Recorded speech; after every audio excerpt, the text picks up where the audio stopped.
Right, we're going to keep or carry on, I would say, with our study of the Gospel of Matthew. Right, we said that we are going to study it through and through, and this is the third sermon of that particular series. And as I said last Sunday's message also was geared towards Christmas as such, because that's more of a Christmas passage, and this passage also is a Christmas passage, but nevertheless, as I said, that even as we are doing a series, it would be appropriate for us to look at this passage today, and probably in the Christmas time we'll be looking at other passages. All right, before we go ahead, I think I should just say that the outline of this message I have taken from another pastor's message, John Piper. John Piper is a great pastor in the United Kingdom, and I found the outline that he had given to be appropriate, and that is why I have taken the outline from one of his sermons. But most of the content, I would say, is mine. All right, so let me continue from that. So we continue our study of the book of Matthew, my dear friends. Even as we started the study in the genealogy itself, in the very first message that we heard, we saw that Matthew presents Jesus Christ as the coming king and also as the coming Messiah. The coming king from the line of Judah and the coming Messiah from the line of Abraham. And both these, we saw, were connected to the promises given to David and also to Abraham.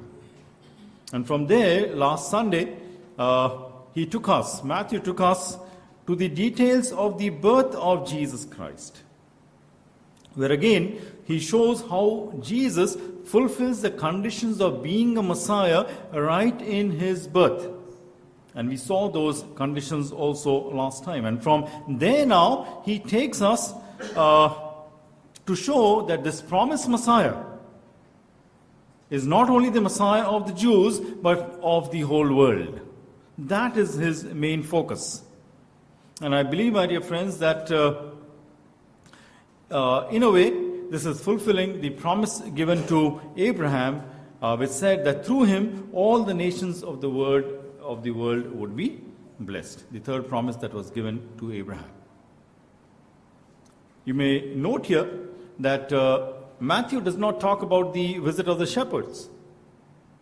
Luke talks about it, or Matthew doesn't talk about it, because he is more interested in showing, that Jesus is not only the Messiah of the Jews or the King of the Jews, but has a greater purpose of coming in the world, and that is being the King of the world. And that is why he's choosing this particular incident to put it in the Gospel.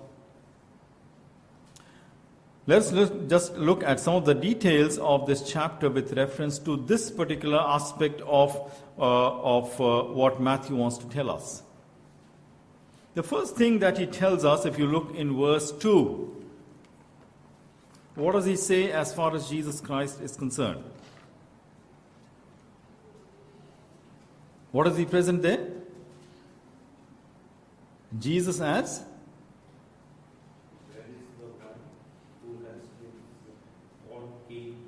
Okay, what is he presenting in verse 2? He's saying here, he's presenting Jesus as the King of the Jews. The first thing to note here is that Jesus is presented as the King of the Jews. But what kind of king is Matthew presenting? We see the Magi coming from Jerusalem, and coming to Jerusalem then, it's very natural that they come there because they had seen the star of a king. And where would they find a king but in Jerusalem? And so they come there and they inquire of Herod where this king is.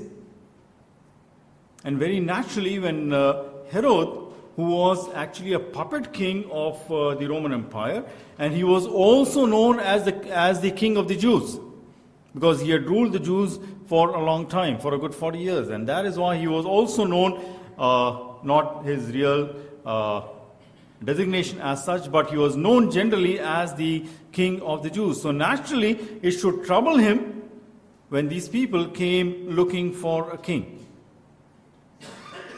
But when they come and ask him, my dear friends, where is the king of the Jews? What does Herod do? Herod, tell me, what does he do?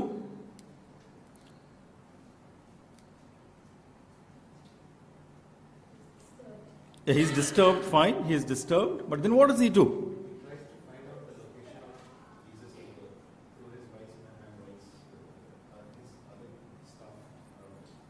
To the other staff, who are these people he calls?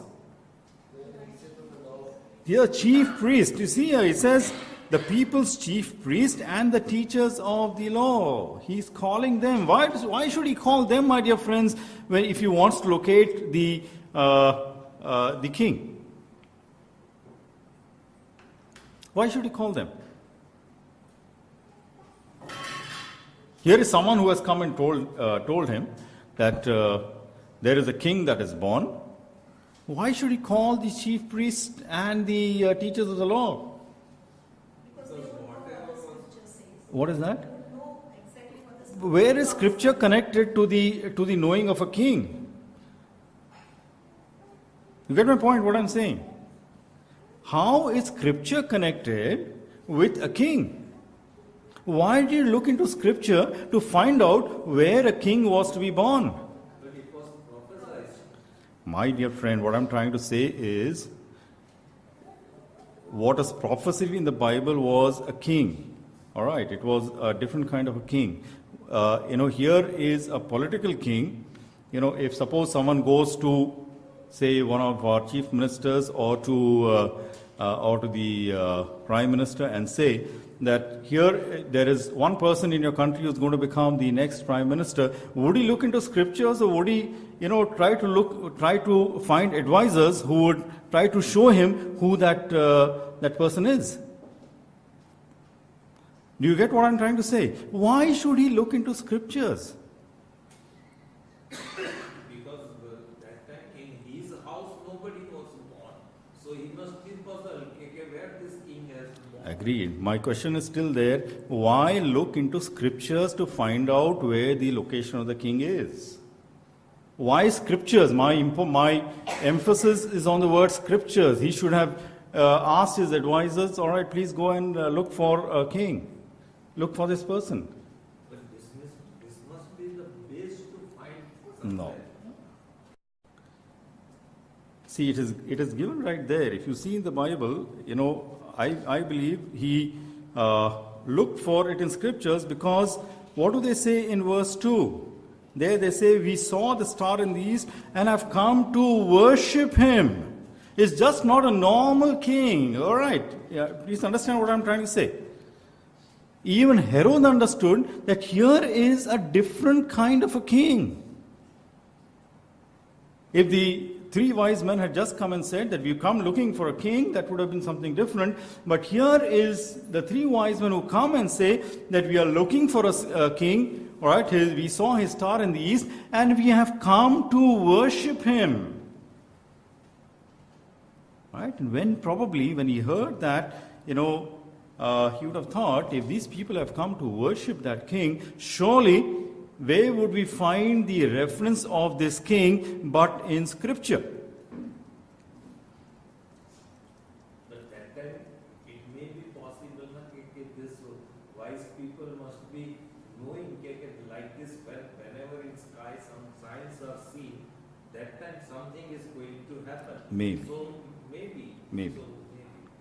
Maybe that also may be the king. But I believe that it was more, the way the three wise men presented the king that induced basically Herod to look into scripture. All right, and when he called, East Jerusalem was there, so they must have thought. maybe, all right. So anyway, when they do look into scripture, when the wise men and the chief priests, they do look into scripture, my dear friends, what do they find there? They turn to Micah chapter 5 and verse 2. And what do they find there? They say, but You, Bethlehem, in the land of Judah, are by no means least among the rulers of Judah, for out of you will come a ruler who will be a shepherd of my people Israel. Right? That's the verse they came across, and thereby, my dear friends, Herod would have come to know that the king was supposed to be born in Bethlehem. He was supposed to be born in Bethlehem. If Herod was someone who wanted to seek who God is, if he had a little interest, my dear friends, in knowing or really knowing who this king is, he would have not asked just that question, where is this king to be born? He would have gone a little further and asked, who is this king to be born? What is going to be his characteristics? What would his kingship entail? What kind of kingdom would he really establish? And if he had asked those questions, probably the wise men would have come up with an answer which was right there in front of them. Let's open to Micah chapter 5 and verse 2.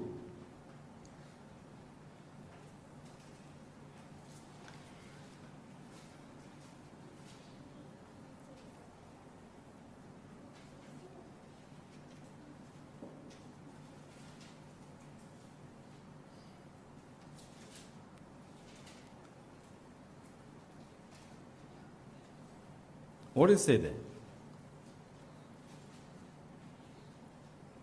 But you, Bethlehem, Ephrathah, though you are small among the clans of Judah, out of you will come for me one who will be ruler over Israel, whose origin are from old, from ancient times. Okay.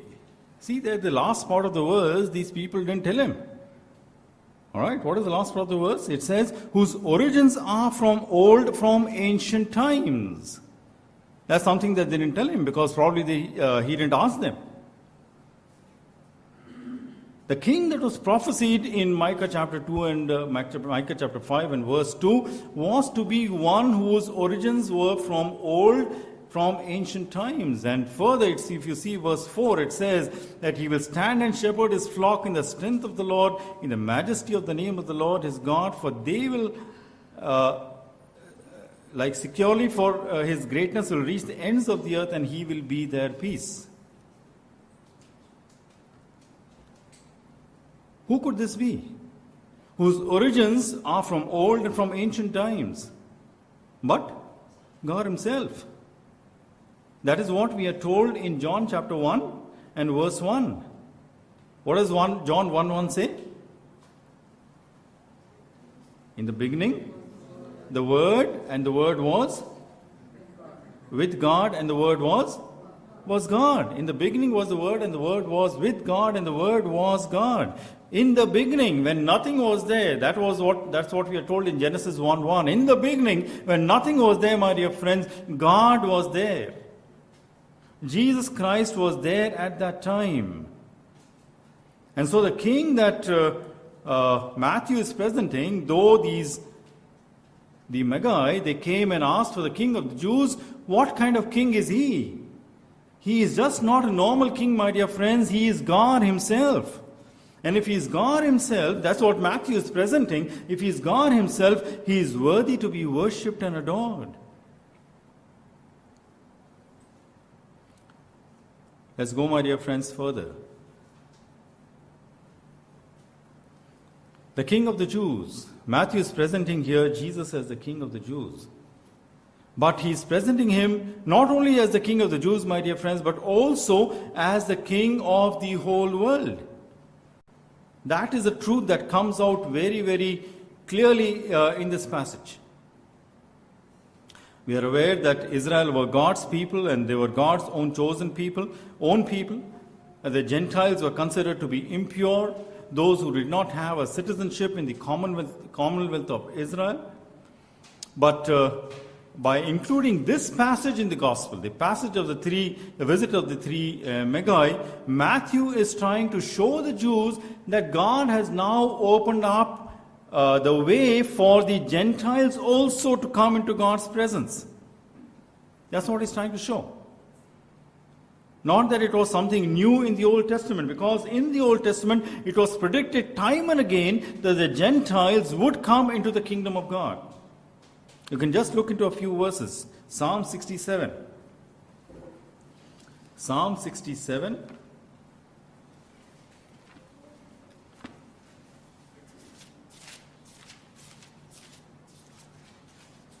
And verses 1 and 2. Very well-known verses. And what does it say there? May God be gracious to us and bless us and make His face shine upon us. Right? They're asking for blessings. All right? The psalmist is asking for blessings. May God be gracious to us and bless us and make His face to shine upon us. So that, why is he asking for blessings? What does the second verse say? Right. Your ways may be known on all the earth, your salvation among all the nations. Very clear. Why are these people asking for blessings? That through them, through the blessing that God gives, other people, other nations, the nations of the world may come to know who God is. Well, that's a very clear reference that in the Old Testament also, blessings for the nations were predicted. You can look into Isaiah 49. And this is a servant song. Isaiah 49 and verse 6. And what is the work of the servant here in verse 6? He says, Isaiah 49 verse 6, it is too small a thing that you be my servant to restore the tribes of Jacob and bring back those of Israel I have kept. I will also make you a light for the Gentiles, that you may bring salvation to the ends of the earth. Very clear. What was going to be the work of the servant? Not only to restore the tribes of, or the people of Jacob or Israel, but rather to be a light to the nations also. That was also the work that was there. You can look at another verse, Isaiah chapter 60 and verse 3. Isaiah chapter 60 and verse 3. What does it say there?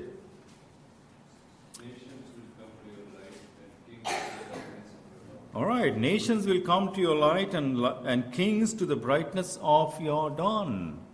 Kings of nations, nations that is nations of the world, kings of the world will come to your light. So very clearly, if you see here, in the Old Testament also, God wanted to bring the Gentiles into His kingdom. And by putting this particular incident there in the Bible of the three Magi, Matthew is adding an added proof of who this Messiah is, or an added proof of the fact that Jesus is the Messiah. I think that's a better way to put it. By putting this particular passage there, he is giving an added proof of the fact that Jesus, who is born there in Bethlehem in a manger, is basically the king of the whole world. So dear friends, the God that we worship, the one who was born in a manger, was not only the king of the Jews, he was the king of the whole world. He was God himself in the flesh. The third point, it comes out very clearly. Who was responsible, my dear friends, of bringing these three wise men to the feet of Jesus Christ? Who went and gave them the message that a king has been born? Who was that evangelist or that missionary who went and gave that message to these three wise men? What is that? God himself. God himself, my dear friends.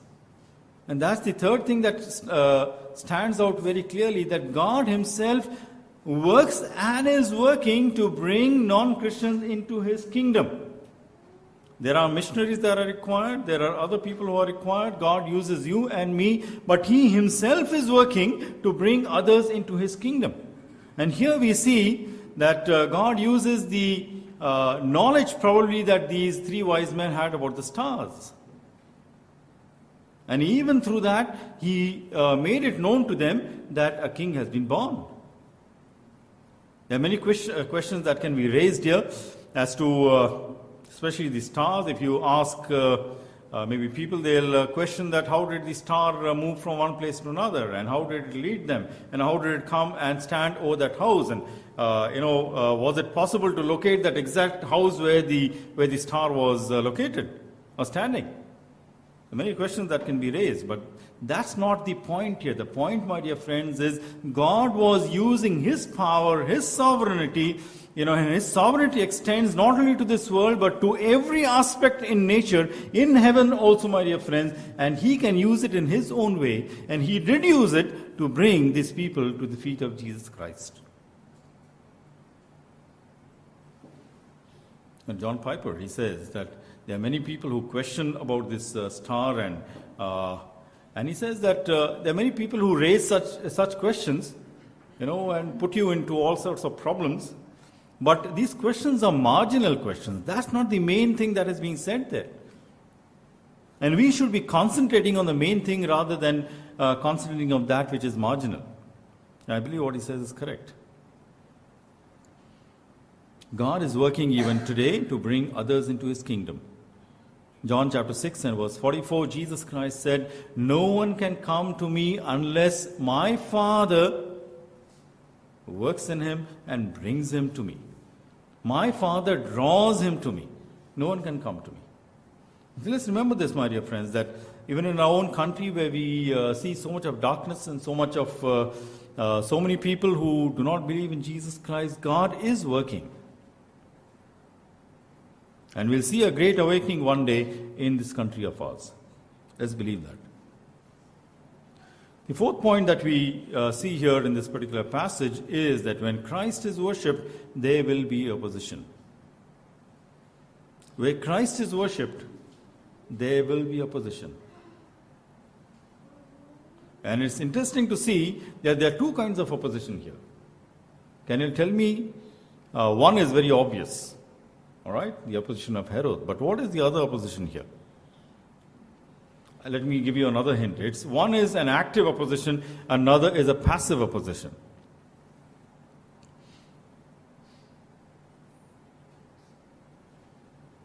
Can you find out?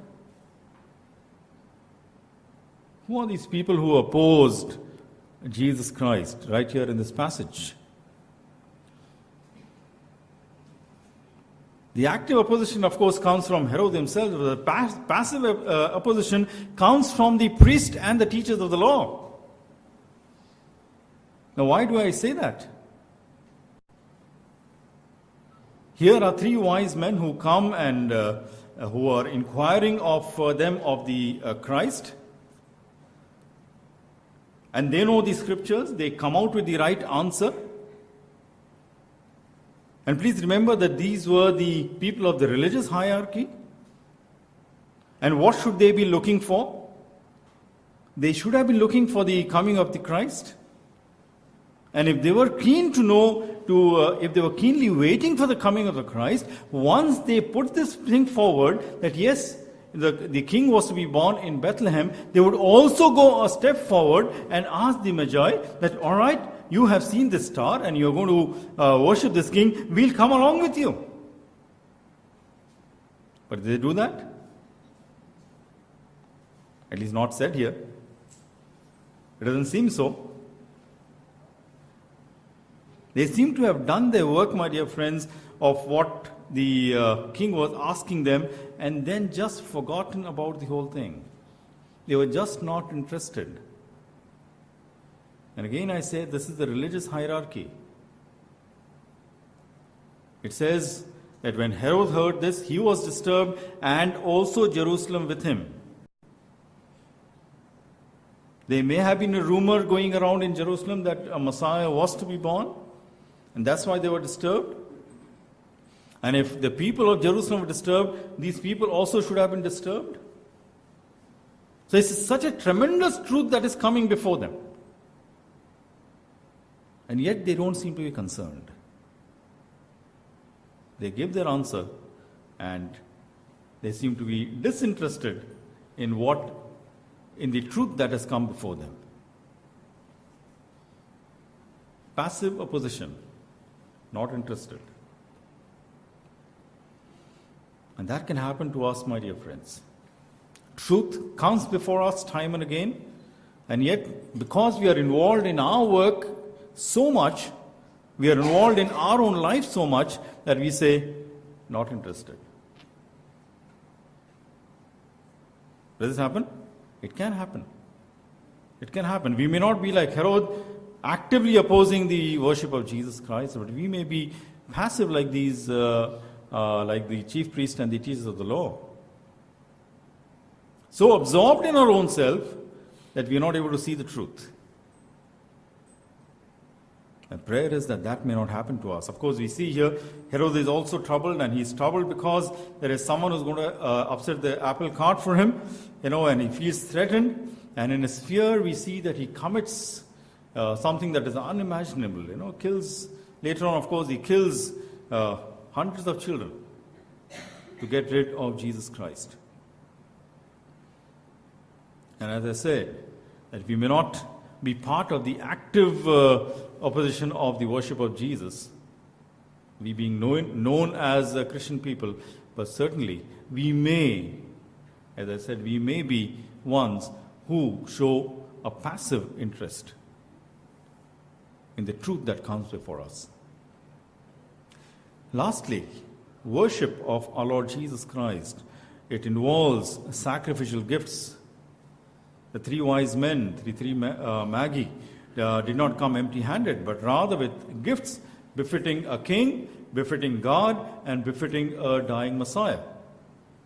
We see that they bring gold, which is symbolic of befitting a king. They bring frankincense, which is offered to God as a sweet-smelling sacrifice, and myrrh, which was used in burial, and thereby symbolizing that Jesus fulfilled the role of the Messiah in his death. So they bring these gifts to him. But there's something more that I would like to say as far as the gifts are concerned. What do gifts signify? Especially when they are given to the Lord. Did these magi bring their gifts to the Lord because the Lord had need of them?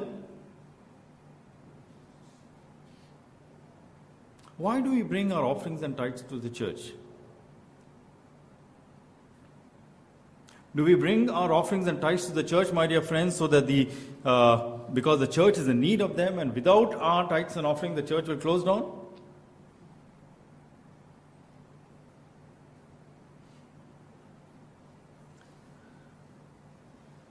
Gifts to the Lord, dear friends, are bought, and they need to be sacrificial gifts. Please remember, it is only sacrificial gifts that God really honors. Gifts, as I say, gifts that hurt us. When we bring that to the Lord, what are we indicating? We are indicating that, Lord, this is not important for me. More than what I have, what is important for me is my relationship with you. I value my relationship with you more than anything that I have in this world. And when we bring our gifts and offering with that attitude, and that attitude will show in sacrificial gifts, we're giving up something that we can give it for the work of the Lord. When we do that, it is there, my dear friends, that God really blesses us. We give gifts sacrificially when we love the person. So with the Lord. So with the Lord. So in conclusion, let me just say that if Matthew shows the glory of that baby in a manger by saying that he is the coming king, not only of the Jews, but of the whole universe, that he is God himself, let us just not be spectators, my dear friends, but let us bring our lives to the Lord, and let our gifts symbolize that we have brought our lives to the Lord. What we bring to the Lord, my dear friends, let it symbolize who we are with respect to what is our relationship with the Lord. Let it symbolize that.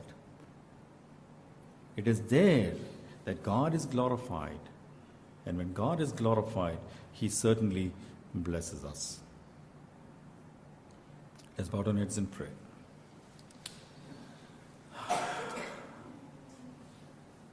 Father in heaven, we worship you, we praise you. Thank you, Lord, for Matthew's inclusion of this passage in the Gospel, and thereby showing us who our Lord is, from the line of David, but also from the line of Abraham, a Messiah for the whole world, and thereby a blessing for the whole world. Lord, we commit ourselves in thy almighty hands, asking you, Lord, to let this word remain with us and help us, God, to not only understand, but put into effect what you have heard this evening. We ask this most blessed name of our Lord and Savior Jesus Christ. Amen.